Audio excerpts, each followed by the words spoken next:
আসন্ন জাতীয় সংসদ নির্বাচন, কক্সবাজার সাইড নির্বাচনী পরিকল্পনা প্রোগ্রামের উপস্থিত হলদিয়া পালং ইউনিয়নের সম্মানিত আমির আবুল হোসেন ভাই, উপস্থিত হলদিয়া পালং ইউনিয়ন জামাতের দায়িত্বশীল শাহাবুদ্দিন ভাই, উপস্থিত প্রবাসী কল্যাণ সংগঠনের দায়িত্বশীল আমার শ্রদ্ধেয় চাচা মমতাজ চাচা, উপস্থিত শফি ভাই আমাদের দুরুমকালী জামা মসজিদের খতিব, উপস্থিত আমার বন্ধু অ্যাডভোকেট মিজানুল হক মিজান সহ আজকে যাদেরকে নিয়ে এই প্রোগ্রাম আয়োজন করেছেন।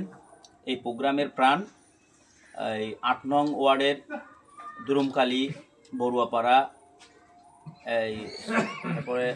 হিন্দুপাড়া, মুসলমান সহ সকল ধর্মের লোকদেরকে নিয়ে যাদের আজকের প্রোগ্রামটা যাদেরকে উদ্দেশ্য করে সবাইকে আসসালামু আলাইকুম এবং অন্যান্য ধর্ম অবলম্বী যারা আছে তাদেরকে আদাব নমস্কার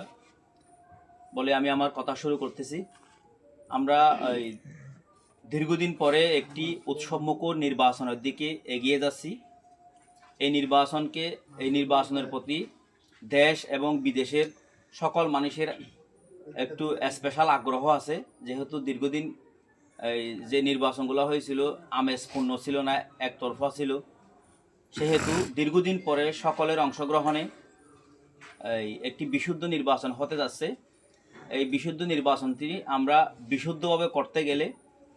সর্বপ্রথম যেটাকে বলে লেভেল ফিল্ড বলে। লেভেল ফিল্ড বলতে একটি বিষয় যেটা বলে এটা হচ্ছে যে মনে করেন এই একটি ফ্যামিলিতে যদি 5 জন ছেলে থাকে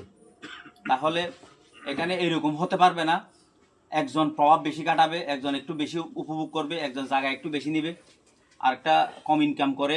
সে একটু কম বুক করবে, আরেকটা একদম কোনো ইনকাম করে না, তার কোনো পাত্তা থাকবে না, এরকম হতে পারবে না। এরকম না, বিষয়টা হচ্ছে যে একটি জায়গায় 5 জন লোক থাকলে 5 জনের সমান কথা বলার অধিকার থাকতে হবে, 5 জনের সমান এই ক্ষমতা থাকতে হবে, 5 জনের সমান সুবিধা থাকতে হবে, অর্থাৎ এইটাকে বলে লেভেল ফিল্ড। তো এখন আমরা দেখতেছি